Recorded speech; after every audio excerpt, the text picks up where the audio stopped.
በገንዘብ የሚገባበት ቤተ መቅደስ አለ እንዴ? በገንዘብ የሚገባበት ገነት አለ ወይ? እንዴት ነው የማትፈሩት? እንዴት ነው የማታከብሩት? ካህን ካላከበራችሁ፣ ቤተ መቅደስ ካላከበራችሁ፣ ትህትና ከሌላችሁ ምን ልትሰሩ ቤተክርስቲያን ትሄዳላችሁ? የሚያድር ካህን ለአመጽ የተነሳ ምዕመን ቤተ መቅደሱን ሲረብሻቷል። ይህንስ ታውቁታላችሁ? በጋንግስተር የሚታጀቡ ባህታዊ ናቸው። ባሏን ፈታ ልጆቿን ጥላ ያለች ሴት ነች የምትመራቸው። ግድያ ዛቻ እየደረሰብኝ ነው ያሉት መነኩሴዋ ናቸው፣ እማሆይ ናቸው። ሰላም ጤና ይስጥልኝ ውድ የአርያ ሚዲያ ቤተሰቦቻችን እንደምን አላችሁ? በያላችሁበት ሰዓት አቆጣጠር እንዳላችሁበት ሁኔታ ሰላማችሁ ብዝት ይበል ማለት ፈልጋለሁ። ወንድም እህቶቼ፣ ታላቅ ታናሾቼ እንደየእድሜያችሁና እንደየክብራችሁ መጠን በያላችሁበት ሰላማችሁ ይብዛ። ታመው የተኙ፣ በሆስፒታል ያሉ፣ በጸበል ስፍራ የሚገኙ፣ በእስር ቤት በስደት ውስጥ የሚገኙ ወገኖቻችን በሙሉ እግዚአብሔር ያስብልን፣ ከክፉ ነገር በሙሉ ያርቅልን። ዛሬ መረጃዎች ይዤላችሁ መጥቻለሁ። ለእናንተ ይሆናሉ ያልኳቸውን ነው መረጃዎች ያስኩላችሁ። ከያስኩላችሁ መረጃዎች መካከል 30ዎቹም ሰዎች ተገድለዋል፣ ሞተዋል። ስለሱም ማቀርብላችሁ መረጃ ይኖርኛል። ሌላኛው መረጃ ደግሞ የታዋቂው አርቲስት ሀዘን፣ ስለሱ አወራላችኋለሁ። ሌላኛው መረጃ ደግሞ የግድያ ማስፈራሪያ እየደረሳቸው መሆኑን እየተናገሩ ነው። ማናቸው? ማን የሚናገርባቸው? ምንስ ነው እየደረሰባቸው ያሉትንም ከዝርዝር መረጃው ማቀርብላችሁ ይሆንኛል። ሌላኛው መረጃ ደግሞ መነኩሴዎች ያለቀሱበት፣ ቆሞሶች የተቆጡበት አንድ ባህታዊ ጉዳይ ይዤላችሁ መጥቻለሁ። አብሬያችሁ መረጃውን ከናንተ ጋር ማይሆናል።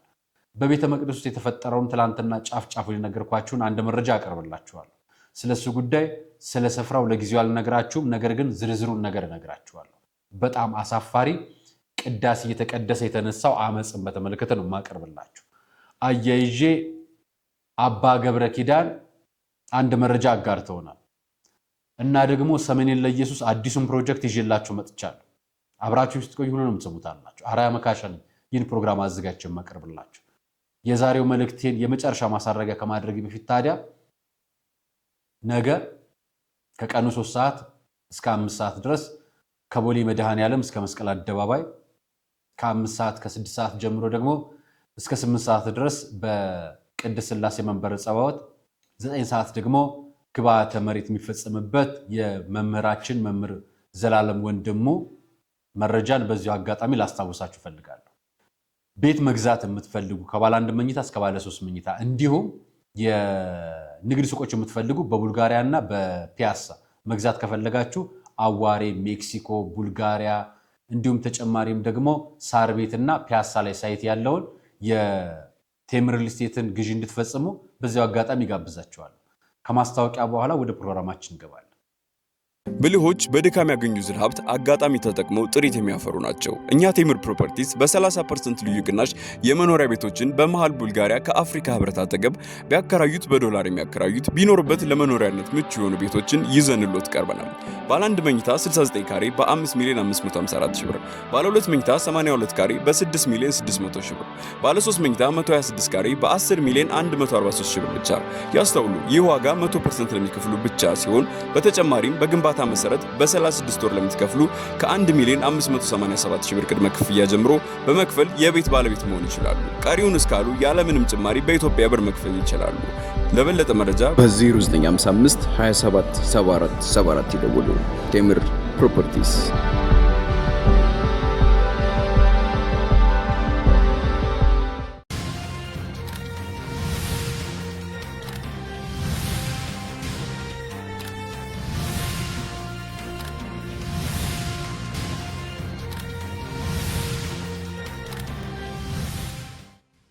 የመጀመሪያው መረጃን የምነግራችሁ በጋሞ ጎፋ 30 ሰዎች ሞተዋል።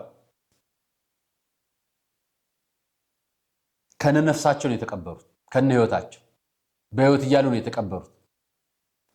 ጋሞ በተለያዩ ጊዜያት በተደጋጋሚ ርዕደ መሬት እንደሚከናወን ይታወቃል። በተለይ መሬት መንሸራተት እንደሚከናወን ይታወቃል። አሁን ደግሞ በቅርቡ እየደረሰ ያለው አርባ ምንጭና አካባቢ ዙሪያ ላይ ከፍተኛ ጎርፍና የመሬት መንሸራተት በማጋጠሙ ምክንያት 4 ሰዎችን ለማዳን የገቡ 24 ሰዎች ተጨምሮ አጠቃላይ 26 ሰዎች 30 ሰዎች ህይወታቸው እንዳለፈ ታውቋል። ይሄ መረጃ የምታያቸው መረጃዎች እነሱ ናቸው። እና ደቡብ ክልል ለምትኖሩ በተለይ በእንደዚህ በመሬት መንሸራተት አደጋ ለሚጋለጡ አካባቢዎች የአደጋ ስጋት አመራር ወይ ደግሞ የክልሉ የአደጋ ስጋት ስራ አመራር ኮሚሽንም ሆነ የክልሉ የጸጥታ መዋቅር የሕክምና ተቋሞችም በርዕደ መሬት ወቅት ምን መደረግ እንዳለበትም ህብረተሰብ ስልጠና ሊሰጠው ይገባል ብለን እናምናለን። እና ያልሰለጠነ ስራ እየተሰራ ሰዎች ህይወታቸው እያለፈ ነው። 4 ሰው ለማትረፍ 24 ሰው እየሞተብን ነውና ትንሽ ያሳዝናል። ባለፈው በጋሞ አካባቢ ላይ ታስታውሱ ከነበረ መላው ኢትዮጵያውያን የጮሁበት ርዕደ መሬት ተከናውኖ የአፈር መንሸራተት ተከናውኖ 2 ሰዎችን ለማዳን ከ20 ምናምን ሰው በላይ ሞቶ ነበርና ዛሬ ደግሞ በድጋሚ እየሰማን ያለነው 4 ሰዎችን ለማዳን ገብተው 24 ነው 26 ሰዎች ሞተዋል። በቃ በጭቃ ተቀብረው ሬሳቸውን ይሞጣት ይሁት ተመልከቷቸው። ይሄ የምታዩት እንደዛ እና ክስተቱ እንደቀልድ እየመሰለ ነገር ግን ሰዎችን እየጎዳብን ስለሆነ ለሞቱት ነፍስ ይማርልን፣ ለቤተሰቦቻቸው መጽናናት ያድልልን። በአካባቢ የምትኖሩ ወዳጅ ዘመዶችም እግዚአብሔር ያጽናችሁ። እንግዲህ ጋሞና አካባቢ የምትኖሩ አካባቢዎች በዚህ መንግስት በሚሰጠው መግለጫ ራሳችሁን እንድጠብቁ በዚህ አጋጣሚ ማሳሰብ እንፈልጋለን። የክልሉ መንግስት መግለጫ አውጥቷል። ራሳችሁን ጠብቁ፣ ከሚንሸራተቱ ስፍራዎችና አካባቢዎች ራሳችሁን ገለል አድርጉና ጠብቁ ብሏቸዋል። በጥንቃቄ ራሳችሁን እንድታድኑ እንጠይቃለን። በዚህ አጋጣሚ ይሄ ሀገር አቀፍ የነፍስ አድን ሰራተኛን በተመለከተ መንግስትም ትንሽ ከዚህ በተሻለ መንገድ መስራት ያለበት ይመስለኛል። አሁን እኛም የምንሰራው ጥፋት ስለበዛ ቁጣውም ይበዛልና በተቻለ አቅም እንደዚህ የመሬት መንሸራተት ሌሎች አደጋዎች ሲገጥሙ ሰዎች እንዴት ማዳን እንዳለባቸው በአካባቢው በተውጣጡ በተለይ በእንደዚህ አይነት ስፍራዎች ላይ የተውጣጡ ስልጠናዎች እንዲከናወኑ በዚህ አጋጣሚ እንጠይቃለን። ሌላኛው የአርቲስቱ ሀዘን ነው። አርቲስቱ ታደለ ሮባ ይባላል። እናቱ አርፈዋል እና መረጃ ላኩልኝ። መምህር ዘላለም ወንድሙን እያቀረብኩ ስለነበረ መረጃውን የላኩልኝ የአርቲስት ታደለ ሮባ እናትም አርፈው ብዙ ታዋቂ ግለሰቦች ቤተሰቦች በለቅሶ ላይ ነበሩ እና የሞት ነፍስ ይማር ከተባለ ከላይ ቀር እነሱም አልተነገረላቸውም ብለው ይመስለኛል የነገሩኝና የላኩልኝ። እንግዲህ እኔም ነፍስ ይማር እላለሁ ሌላ መልእክት ስለማልችል ማለት ነው። እናትም ትልቅ ናቸው። ነገር ግን ምንም ቢሆን እናት ነችና ነፍስ ይማር ማለት ፈልጋለሁ። እንግዲህ ሀዘን የደረሰበት አርቲስት ታደለ ሮባ መሆኑን በዚያው አጋጣሚ ልንገራቸው። ግድያ ዛቻ እየደረሰብኝ ነው ያሉት መነኩሴዋ ናቸው፣ እማሆ ናቸው። እኚህ እማሆ ግድያ ዛቻ እየደረሰብኝ ነው ብለው መረጃውን እያጋሩ የሚገኙት በግላቸው መረጃውን ለጸጥታ ተቋማት እንዲያቀርቡ ጥቆማ ሰጥተናል በቻልነው አቅም። ምክንያቱም እሳቸው የካቲት 24 ፍርድ ቤት ቀርበው የጥያቄ ያቀረቡበት ወይ ደግሞ ለፍርድ ይግባኝ የቀረበበት ችሎት ዳኞች ተለያይተው ቀርተው በቆሞሱ ምክንያት ማለት ነው ባህር ዳር እና ሰሜን ጎጃም አካባቢ ሀገረ ስብከት ሊቀ ጳጳስ የሆኑት ብፁዕ አቡነ አብርሃምም አዘው ፈቃድ ሰጥተው የሀገረ ስብከቱ ስራ አስኪያጅ ደብዳቤ ጽፈው እግድ ያገዷቸው ቆሞስ በተለያየ ቦታ ላይ ይሄዱ መንፈሳዊ አገልግሎት እያገለገሉ እንደሆነ እየሰማን፣ ይሄ ደግሞ በቤተ ክርስቲያን ላይ ማመጽ ነው። አመጻ ክልክል ነው። አመጻ ለበርባን የተፈቀደው ክርስቶስን ነው የገደለው አመጻ። ስለዚህ በቤተ ክርስቲያን ላይ እያመጹ ያሉ ካህናት ካሉ ቤተ ክርስቲያን ቀጣይ ማሰብ ይጠበቅባታል። ያ ማለት እያመጹ አሁንም ክህነቴን እየፈጸምኩ መፈጸም አለብኝ ብለው እየዞሩ እየተደበቁ እየፈጸሙ ከሆነ እንግዲህ የቤተ ክርስቲያኗ ስራ አስኪያጆችም ለሀገረ ስብከቱ ሊቀ ጳጳስም ይሄው መረጃ እየሰጠን ለእናንተ ለምዕመናንም እየነገርናቸው ውሸታቸውን ነው ክሱ ውሸት አይደለም የሚባለውን መረጃ የሚያረጋግጠው ህግ ነው። ህግ ካረጋገጠ በኋላ ዲኤንኤው ከተረጋገጠ በኋላ ውጤቱ ከዛ በኋላ ነው የሚታወቀውና አሁን እያደረጉ ያሉት ጥረት ምርመራ እንዳይከናወን የተቀናጀ ስራ እየሰሩ እንደሆነ ሰምተናል። ያ ማለት ደግሞ አደገኛ ነው። ማህበራዊ ሚዲያም ላይ እየቀረበም አይደለም። በነገራችን ላይ መረጃም እየሰጡ አይደለም እኚህ ግለሰብ። እኚህ እናት ደግሞ የሚገርሏቸው የሚዝቱባቸው ሰዎች በስተውባቸዋል እየነገሩን እንዳለ። ነገር ግን የነገሩንን መረጃ እኛ ማህበራዊ ሚዲያ ላይ ነው ምን ያለነው፣ ፍርድ ቤትም ጉዳይ አስፈጻሚም አይደለንም። ነገር ግን መረጃውን ለህዝብ እናጋራለን። ነገር ግን በአካባቢው የሚገኝ ፖሊስ ጣቢያ ቀርበው የግድያ ዛቻ እየደረሰብኝ ነው ብለው ማመልከት ይችላሉ። ያንን ካመለከቱ በኋላ ወደ ሚዲያ ይምጡ። ሚዲያ ላይ መተው ተናግረው በኋላ ስም በማጥፋት ወንጀል ስለሚከሰሱ ትክክል አይደለም ብለን እነሱ ማሳብ ሰተናቸዋል። እሳቸውም ወደዛ ለመሄድ ጥቆማ ተቀብለው ወደዛ ለመሄድ ወስነዋል። አሁን ተደብቀው ነው የሚገኙት። አንድ መነኩሴ ያስደበቀው ወንጀል የመድፈር ወንጀል። ይሄ መድፈር ወንጀል ተብለው የተጠረጠሩት ደግሞ ቆሞሱ ናቸው። ቆሞሱ ደግሞ እግድ አልቀበልም ብለው የሀገረ ስብከቱን ሊቀ ጳጳስ ዘለው ንቀው ጥሰው ቤተ ክህነት መጥተዋል። ወደ ውጭ ሀገር እስከመደብ ድረስ ጉዳዩ እንዲራዘምልኝ ይፈልጋለሁ የሚል መረጃ እያወሩ እንደሆነ መረጃው ነግረውናል። እኛ ደግሞ መረጃውን በማስረጃ እነግራቸዋለን። ሳይመረመሩ ከሀገር የማይወጡ ሳይታወቅም ያው ከሆኑ ደግሞ ክህነቱ ይነሳል፣ ይታወቃል አይደል? ስለዚህ ይታወቃል። እዛው ለነገሩ አካባቢ ላይ ደግሞ አንድ ወንቅሸት ገብርኤል የምትባል ቤተክርስቲያን አለች። ስማቸው የሚነሳው ራሳቸውን ባህታዊ ዮሐንስ አባ ዮሐንስ የሚባሉ አባት ናቸው አሉ። ከዚህ በፊት ደጋግመን መረጃ አንስተንባቸዋል። መነኩሴዎች አለቀሱ። ያለቀሱት እንደዚህ ነው ስማቸው።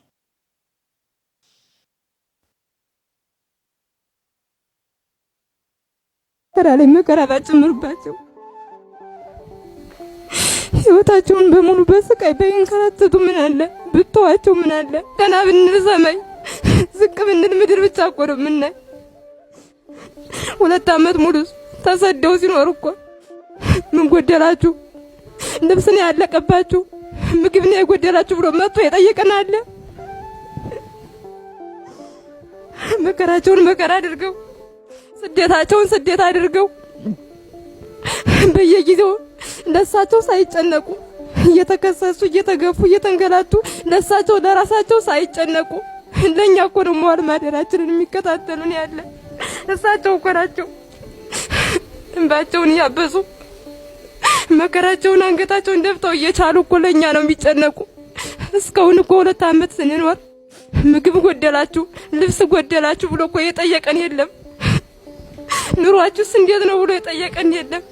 ሰላማችንን የጠየቀ የለም። ነገር ግን እናንተ የምታስቡት አባታችን እንዲወጡ እንዲቀሩ እኛ ገዳማውያን ከገዳማችን ወጣን እንድንሰደድ እንደውም ሃይማኖታችንን እንድንርቅ ከሃይማኖታችን እንድንወጣ ነው እናንተ የምትለፉ። ምን አደረግናችሁ? ድንበር አልገፋናችሁ። የኖርነው ጫካ ነው። የውም ከሽፍታ ቦታ በነበረው አባታችን አቅንተው ገዳም አድርገው በጠበቁት የሚያገናኘን የለ። ከተማውን አላዝንባችሁ፣ ምግባችሁን አልቀማናችሁ። ጫካ ወድቀን አባታችን ተስፋ አድርገን የምንኖር እሳቸውም ታሪክ እየሰሩ እየኖሩ ምንድነው ያደረግናችሁ ብታውና አባታችን ጋር ብንኖር ምነው ቤተክርስቲያኑ ተመርቆ ሐሳባቸው ተሟልቶ ቢደርሱልን ለኛ በረሃ ለወደቅ ነው። አይን ለምናያቸው የመንጫቸውን ጊዜ ባታስረዝሙብን ምን አለ? አመሰግናለሁ። ይሄ የመነኮሳቱ ወንድና ሴት መነኮሳት ተቀምጠው እያለቀሱ አባ ዮሐንስን ስም እያጠፉብን ነው፣ እያሸሹብን ነው፣ ለኛ ተስፋችን እሳቸው ናቸው አሉ እና እያለቀሱ ነው የሚናገሩት። አባታችን ስም እየጠፋባቸው ነው ብለው ተናገሩ። እኛም እዚህ ሚዲያ ላይ ነው ያየነው። በአባ ዮሐንስ ፎቶ የሞተ በሬ አነሳው ያለውንም እዛ ወንቅሸት ቤተክርስቲያን ላይ ምስክርነት ሲሰጥ ነው የሰማነው። እዛው የሰማነው በህይወት እያለ አባ ዮሐንስ ፎቶአቸው ግድግዳ ላይ ተሰቅሎ እንደ ቅዱሳን ስዕላን እንደ ጻድቃን እንደ ሰማዕታት እንደ መላእክት እንደ እመቤታችን እንደ ጌታችን መድኃኒታችን ኢየሱስ ክርስቶስ አብሮ ሰው ይሳለመዋልና ትክክል አይደለም የሚል ወቀሳ ነው ያለው። እነኚህ መነኮሳት እናትና አባቶቻችን ደግሞ እያሉ ያሉት ተስፋችን እሳቸው ናቸው አሉ።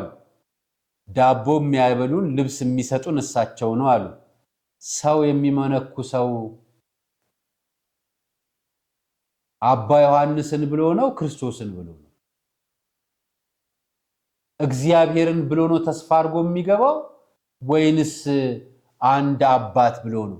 ሐሰት ሲሰሩና ሲያጠፉ እውነት ሐሰት ካጠፉ እንዳይወቀሱ ነው እኚህ መነኮሳት እየተናገሩ ያሉት ወይንስ ለነኚህ መነኮሳትም ቁጭ በሉ እንዲተቀረጹ እንዲያድርጉ ብሎ የሚያዛቸው ሌላ ኃላፊ አላቸው?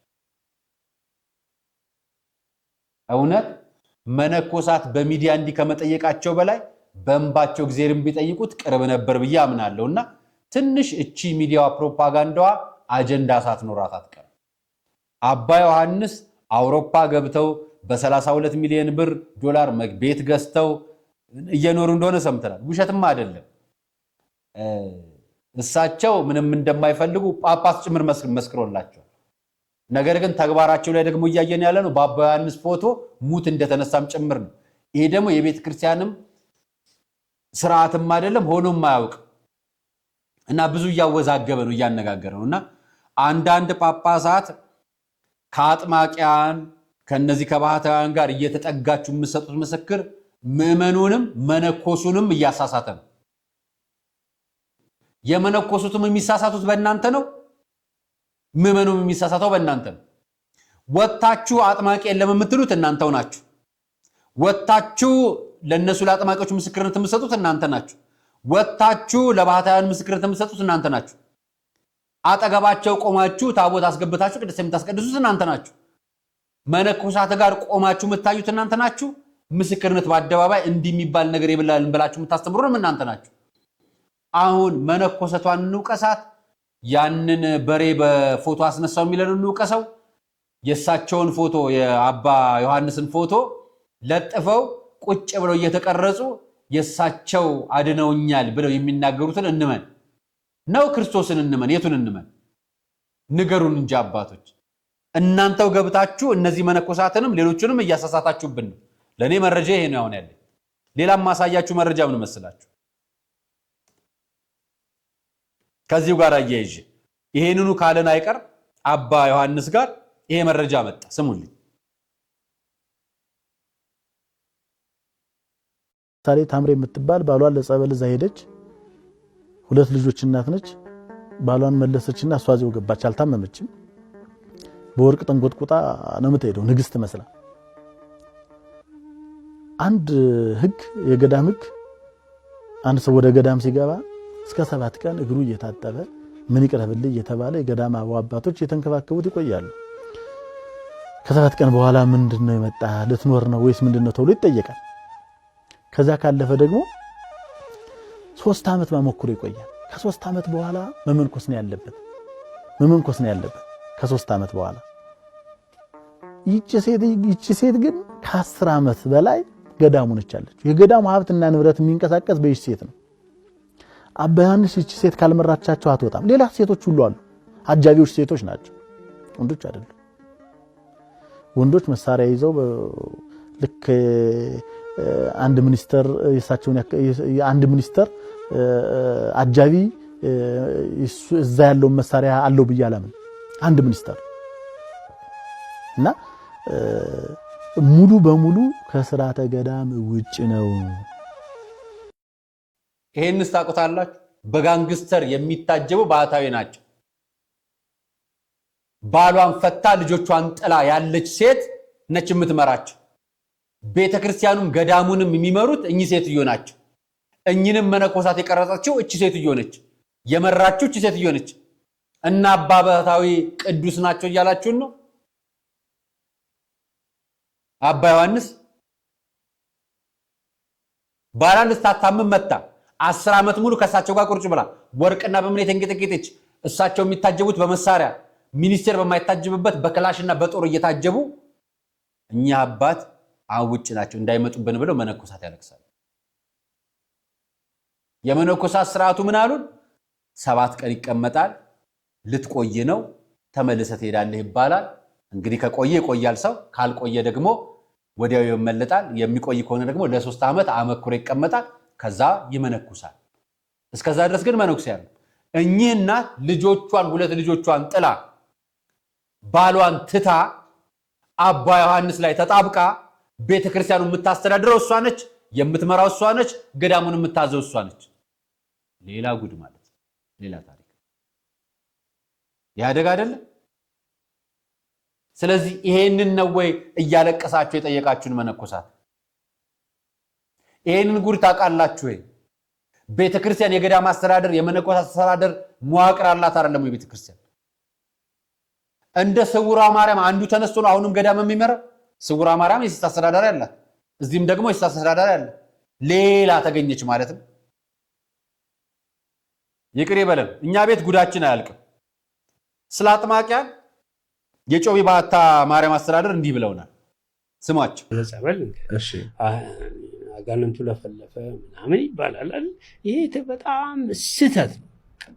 ትልቁ አጥማቂው መጀመሪያ ሲጮህ ማስለቀቅ እንጂ ማዳመጥ አይደለም። ምን ተናገርክ ምንድነው ብሎ ማዳመጥ አይደለም። ስለዚህ ካዳመጠው ጠንቋይ እንደመጠየቅ ማለት ነው። ስለዚህ ልቀቅ ካለው ሌላ ሰው ገሌ የሚለውን ነገር የሚያነካካው ነገር አይኖርም ማለት ነው። ሰው በቃ በስላሴ ስም ገዝቻለሁ በሐዋርያት ቃል ገዚህ ልቀቅ ከተባለ ይለቃል። በቃ ካለቀቀስ ጾም አለ፣ ማክፈል አለ፣ 2 ቀን ማክፈል አለ፣ 3 ቀን እንዲያከፍል ማድረግ፣ ከዛ በኋላ እንዲጾም ማድረግ፣ እንዲሰግድ ማድረግ ይለቃል። ያው እነሱ ያውቃሉ። አንድ ሰው ይጮህ ከጮህም ከአንድ ቀን በላይ ይጮህ ዋናው ማስለቀቀው መሰለኝ። because ለምን አጠምቃለሁ እንዲጮህ ነው ሁሌ እንዲጮህ ሁሌ እንዲጮህ ሂድ እኮ እዚያ እንትን ብትል እዚህ ምን ሁሌ ሰው ማርያም ዛሬም ነገ ማርያም አቃጠለች ማርያም አቃጠለች ታዲያ ጆኪንግ ለማርያም እንትን ለማመድና ከውስጥ ማርያም በኋላ ትወጣለች። መናፍቅ ብትሆን ከዛ ማን እዛ ጋር ሰው ቆሙ ልቀቅ ማለት ሰይጣን የሚያስፈለፈልፉት እንዲለማመዱትና ከራሳችሁ ውስጥ ፍቅሩ የቤተክርስቲያን ፍቅር የእግዚአብሔር ፍቅር እንዲወጣ ነውና ያጋንንት ምስክርነት የሚሰሙት ራሳቸው ጠንቋዮች ናቸው ይያሉ። ይሄንን የምትሰሙ እንግዲህ የቤተ መቅደሱን ድፍረት ላሳያችሁ። እዩት ይሄንን ቪዲዮ።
እግዚአብሔር እንዴት ይማረን? እንዲያመፀኞቹን እንዴት ይተወን? እንዴት ብሎ ይቅር ይበለን? የአስራት በኩራት ብራችንን አውጥተን የአስራት በኩራታችንን ዶላራችንን አውጥተን የአስራት በኩራታችንን ዩሮአችንን አውጥተን ገንዘባችንን የምናወጣው በቤተ ክርስቲያን ላይ ልናምጽ ነው እንዴ? በትዕቢት የሚገኝ እግዚአብሔር አለ? በዱላስ የሚቀደስበት ቅዳሴ አለ? እንደው ፈሪሃ እግዚአብሔር እንደው አይኖረንም? ማስክ አድርጎ ነጠላ ለብሶ ሴት ሆኖ ቀሚስ ለብሶ ቤተ ክርስቲያን ውስጥ ታምረ ማርያም አይነበብ የሚባል አመጽ ኡታ። አሁን እናንተን ምን ብለን እንናገራችሁ?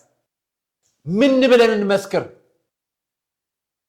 እኔ ስለ አመጹ እንጂ የምናገረው ስለ ጉዳዩ ዝርዝር አይደለም።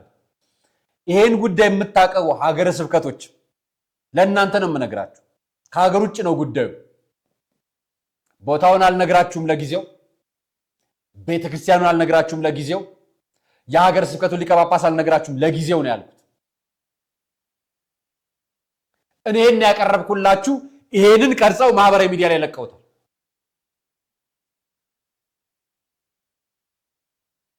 አንሰማ መቱታ እንትን በል እንዲያደርግ ምናምን የሚል አመጽ ተአምረ ማርያም እየተነበበ ፍርሃት የለ፣ ፍቅር የለ፣ ትህትና የለ፣ በጎነት የለ። ከዛን እግዚአብሔር እንፈልጋለን። በገንዘብ የሚገዛ እግዚአብሔር አለ እንዴ? በገንዘብ የሚገባበት ቤተ መቅደስ አለ እንዴ? በገንዘብ የሚገባበት ገነት አለ ወይ? እንዴት ነው የማትፈሩት? እንዴት ነው የማታከብሩት? ካህን ካላከበራችሁ፣ ቤተ መቅደስ ካላከበራችሁ፣ ትህትና ከሌላችሁ ምን ልትሰሩ ቤተክርስቲያን ትሄዳላችሁ? ምን ልትሰሩ ትሄዳላችሁ? ሌባን የምትፈርዱት እናንተ ናችሁ። የዚህ ሁሉ አመጽ መነሻ የቤተ መቅደሱ አስተዳዳሪዎችና የቤተ ክርስቲያኗ ጉዳይ ነው መጀመሪያ። ነገር ግን መነሻ እንኳን ቢሆን እኛስ የትኞቹ ፈራጅ አረግን? ሐሳቡን እናቀርባለን። የሚወስን አካል ይወስናል። የማይወስን ከሆነ እግዚአብሔር ይፈርዳል። በዚህ ምክንያት እዚህ ቤተ ክርስቲያን አቅራቢያ ያሉ ምዕመናን በጣም ብዙ ቁጥር የሚቆጠር ምዕመናን ወደ ሌላ እምነት ገብቷል። ይሄን መረጃ ያጋራኝ ሰውና መረጃውን የጠየቅኩት ወንድሜ ቤተ ክርስቲያን መሄድ ካቆመ ዓመታት ተቆጥሮታል። ምክንያቱም ቤተ ክርስቲያን ውስጥ ሄጄ ስቆም አለኝ ስቆም ቤተ ክርስቲያን ውስጥ መጣው ከረፈደ መጣው ይሄ ወንበር የኔ ነው ዞር በል ከዚህ ጋር ይሉኛል። ይሄ ውጪ ነው የምነግራችሁ። በገዛ ገንዘባችሁ የሰራችሁት ቤተ መቅደስ፣ በገዛ ሀገራችሁ የምታመልኩት እግዚአብሔር በውጭ ሀገር በገንዘባችሁ ልትገዙት ትፈልጋላችሁ። የፈጠራችሁ የሚያኖራችሁ ያቆያችሁ ለንስሐ ጊዜ የሰጣችሁ ካህን የመደበላችሁ ጳጳስ የሾመላችሁ ቅድስና የፈቀደላችሁ ማስቀደስ አቅተው ንስሐ አባት አጥተው የሚሰቃዩ ሌሎች እንዳሉ ሁሉ እናንተ ደግሞ ጠግባችሁ $5 እና $100 ቅዳሴውንም ካህኑንም ቤተክርስቲያኑንም ቤተ መቅደሱንም ልትዘርፉት ልትገሉት ፈለጋችሁ። እናንተ እዚህ ያላችሁት ይሄኛው ጋር ያላችሁት እናንተ ግሪክ ያላችሁት ደግሞ ትነሱና ደግሞ ታቦቱን ማህበር ሆናችሁ የጽዋ ማህበር ሆናችሁ ከኪዳነ ምሕረት ቤተክርስቲያን አውጥታችሁ በድንኳና በመኖሪያ ቤታችሁ በሻንጣና በኩርቱ ፌስታል ይዛችሁ ትሄዳችሁ። እሁድ ያንን ፌስታል ይዛችሁ ልታስቀድሱ ትመጣላችሁ። ካህን የላችሁ። ጳጳሳት የሾሙት ካህን እዚሁ አሁን አዲስ አበባ ውስጥ ኡራኤል ቤተክርስቲያን እያስተዳደሩ ነው። አልቀበል ብላችሁ አልታዘዝ ብላችሁ ያልታዘዛችሁት አባት እንዴት ብላችሁ ነው ንስሐ የምትሰጡት? በገንዘባችሁ የምትገዙት 5000 አትሞሉም እኮ። በዚህም ወገን ማህበራዊ ሚዲያ ላይ ስድብ ነው። በዚህም ወገን ማህበራዊ ሚዲያ ላይ ዘመቻ ነው። እሰጥ ገባ አንካ ሰላምቲያ አውሮፓ ውስጥ ስቃይ፣ እዚህ ደግሞ የምታዩ ቦታ ላይ ስቃይ። ካህናቶቹ እናንተን ነው የሚለማመጡት። ንስሐ በገንዘባችሁ የምትቀደሱ በገንዘባችሁ የምትኖሩት ይመስል ይሄ እኮ እንትን ሀገር ነው እንደ ኢትዮጵያ አይምሰላችሁ እያላችሁ ወዳጅ የትም ዓለሙ እግዚአብሔር ነው። የቤተ ክርስቲያን ስርዓቱ አንድ ነው። ቀኖናው አንድ ነው፣ ዶግማው አንድ ነው። ለምን አውሮፓ፣ ለምን አሜሪካ፣ ለምን ካናዳ፣ ለምን የትም ሀገር አትሆንም? ማርስ ላይ ለምን አትቀመጥም? ስርዓቱ የእግዚአብሔር እንጂ ስርዓቱ የካህናት አይደለም። ሐዋርያው ቅብብሎች ነው የሚሰሩት ካህናቶች። ቤተክርስቲያን ያንኑ ስርዓት ነው የምታስፈጽመው። ዱርዬ ይቀድስባት፣ ዘፋኝ ይወገርባት አልተባለች። ሁላችንም ልንቀደስባት ነው ቤተ መቅደስ የምንጠጋው። እናንተ ግን አልፋችሁ ተርፋችሁ ይኸው ቅዳሴውን አቋርጣችሁ ታምረ ማርያም አቋርጣችሁ ዱላ ቀረሽ ስድብና ዛቻ በቤተ መቅደስ። ስለ ችግሩ ስለምኑ የተጻፈ ለሀገረ ስብከት ሊቀ ጳጳስ የቀረበ የካህናት ምደባ ቀየራ ምናምን የለም። በስልካችሁ እየቀረጻችሁ አመጽ ቤተ መቅደስ ውስጥ አመፀኛ ምዕመን ፈጠረ። ለነዋ የሚያድር ካህን ለአመጽ የተነሳ ምዕመን ቤተ መቅደሱን ሲረብሻት ዋለ። በጣም ብዙ ካህናት ላሳያችሁ። ውጭ ሀገር መሄድ በጣም ነው የሚፈልጉት። በዶላር ነው ገንዘቡ፣ ነዋዩ እንጂ አገልግሎቱ አይደለም። እሺ ሀገር ውስጥ ደግሞ አስተዳደር ሆኖ ልማት ሰው ላይ አይሰራም። ልማት የሚሰራው ምን ላይ ነው? ህንፃ ላይ። የልማት አርበኛ አባት ይባላሉ ከተማ ያሉ አስተዳደሮች። የልማት ጳጳስ ይባላሉ። እንደ ዘላለም ወንድሙ ሰዎችን ከወደቁበት አንስቶ የሚያቆም ሰው የለም። ከወደቁበት አንስቶ በኖሩበት ሰው የሚያደርግ የለም። እና ይሄ ነው ጵጵስና፣ ይሄ ነው ክህንነት፣ ይሄ ነው ምዕመንነት። አያችሁ? በቤተ መቅደስ የተነሳው አመጽ ይሄን ይመስላል። ረብሻ። ይሄ ሊያስለቅሰን፣ ሊያሰግደን፣ ሊያጾመን እድሜ ልካችን ይቅር ብንጠይቅለት ከፈጣሪ ይቅርታ የምናገኝበት ንሳ ልንሰጥበት የሚገባው ንሳችን። ይሄ ንሳ ያስፈልጓል። ማንም ቢሆን በቤተ መቅደስ ውስጥ አመጽ አይፈቀድም። አሁን ያየነው የቤተ መቅደስ ውስጥ አመጽ የሥጋ ወደሙ ላይ ረብሻ ነው ያየነው። የካህኑ ላይ ዱላ ነው ያየነው። የምዕመናን አንደበት ነው የተከፈተው።